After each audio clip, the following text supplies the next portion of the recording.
उद्धव ठाकरे की पार्टी के सांसदों के अगले रुख पर सस्पेंस है, लेकिन पश्चिम बंगाल में ममता बनर्जी से विद्रोह करने वाले सांसद और विधायक अब दो हिस्सों में बंट गए।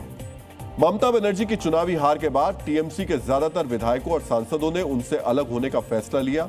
माना जा रहा था ये विधायक और सांसद अब अलग गुट बनाएंगे या खुद को असली टीएमसी बताएंगे, लेकिन उम्मीदों के विपरीत टीएमसी के सांसदों ने एक अनजान सी पार्टी एनसीपीआई में शामिल होने का निर्णय लिया। इसके बाद विधायकों के भी इसी पार्टी में शामिल होने की अटकलें लगने लगी, लेकिन ममता बनर्जी से विद्रोह करने वाले विधायकों ने इससे इनकार कर दिया है। बागी सांसदों से अपना कोई भी संबंध होने से वो मना कर रहे हैं। आखिर टीएमसी से अलग होने वाले विधायक और सांसद अलग अलग राह क्यों चुन रहे हैं? बागियों में फूट पड़ने की वजह क्या है? क्या चुनाव चिन्ह की लड़ाई में इससे ममता बनर्जी को फायदा होगा? इन सवालों को डिकोड करने से पहले जानते हैं बागी विधायकों के नेता ऋतव्रत बनर्जी ने क्या कहा। जहां तक पश्चिम बंगाल का लेजिस्लेटिव पार्टी का सवाल है, ऐसा कुछ बारे में हम लोगों को पता नहीं। हम लोग भी टीवी के जरिए देखे हैं कि 20 एमपी और एनसीपीआई में मार्च हुए हैं। ये उन लोगों का फैसला है, हम लोग के अंदर ऐसा कोई चर्चा ही हुआ नहीं।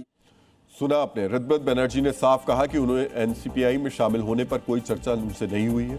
उनके मुताबिक एनसीपीआई में सांसदों के शामिल होने की जानकारी उन्हें मीडिया के जरिए मिली।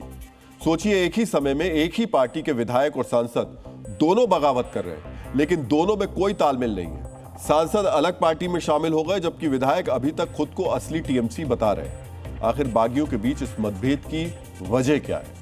मित्रों, विधायकों के अलग राह पर चलने का कारण विधानसभा में नेता प्रतिपक्ष की लड़ाई से जोड़ा जा रहा है।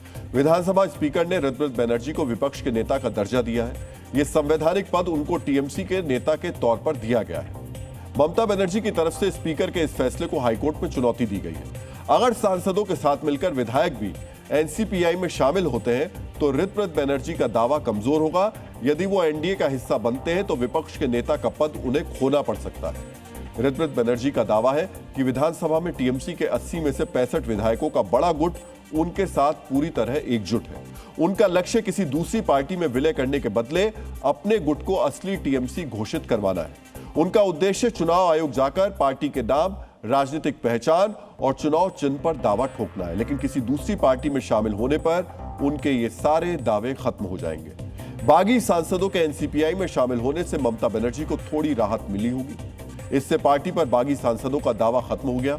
अगर बागी विधायक भी ऐसा करते हैं तो पार्टी के नाम और चुनाव चिन्ह को लेकर ममता की मुश्किलें दूर हो जाती। लेकिन सांसदों से अलग होकर ऋतव्रत बनर्जी ने ममता बनर्जी की कानूनी लड़ाई को मुश्किल बना दिया है।